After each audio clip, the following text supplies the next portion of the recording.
If you're trying to break into the creative world right now, you're probably asking, in an era where tech moves faster than the industry can keep up, how do you actually build a career that lasts? To help us make sense of it all, today we're going behind the scenes of the MACMI Programme.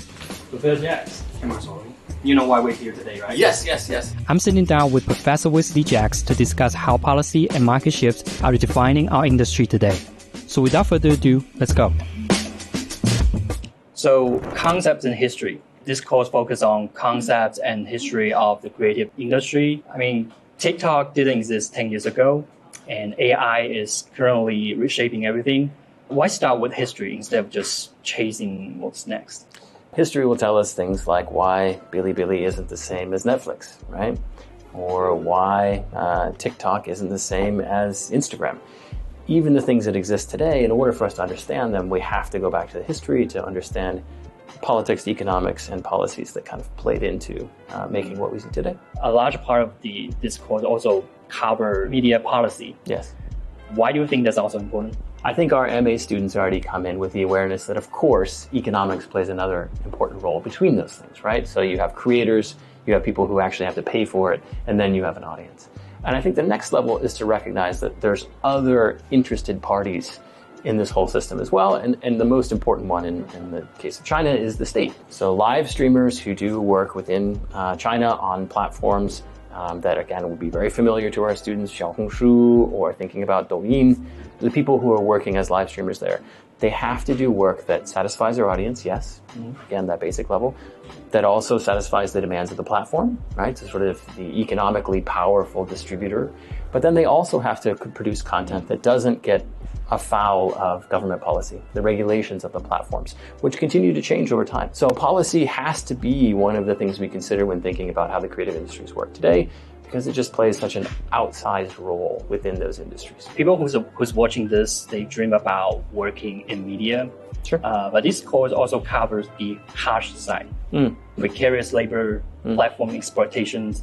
What surprises students most about how creative work actually operates? I would say the thing that actually I think surprises students is to think about the differences between creative labor and other types of labor. I really often use the example of chairs. We're sitting in chairs right now.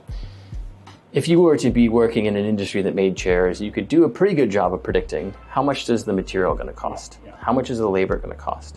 And then how much is somebody going to pay me for this chair once I produced it? And we don't have the same degree of certainty when it comes to creative industries. If you're writing a film, you are not aware of how valuable the film is. Is a studio going to buy this? How much are they going to pay for it? Is an audience going to show up for this? These are all unknowns. Yeah. And that uncertainty impacts how creative industries operate in specific ways. Okay, I have one final question. So for someone who's watching this, what's one thing that this course would change about how they see the media around them? Yeah, I think one of the things that I want the students most to understand is how power works within media industries. Who has the ability to decide what gets made and how it gets made? And there are different stages in the process of creative work where the power shifts in different ways. Creators who begin the projects have a lot of power about what gets made and how it gets made when they start the projects, right? And then there's a point where they're going to need money. And when they need money, that power shifts to the people who have money, big conglomerates, right, big media companies. And then once it starts to get developed, you have to then find a way to release the project that has been produced to audiences. And at that point, you need the approval of the government, right? You need to have the ability to get the dragon seal in order to go into cinemas. And so in that moment, the power shifts again, right, to the role of the state. And then there is the moment of the audience giving feedback to the creative industry by saying, yes, we want more of this. We're going to buy tickets to go see this. We're going to make this popular. We're going to recommend it to our friends. That's a moment where power shifts to the audience. And so thinking about how power operates at each of these different stages is, I think, a really useful thing for people who want to move into the industry, to understand where is the strongest moment for them to make their impact. And where do they need to negotiate with other sort of sites of power as they move into that world? And I think that's one of the things I want my students to understand as they move through this course. And I think that the whole program will help teach them. That's all for today's discussion. To find out more about curriculum and the application process, please check out the course page at the link below.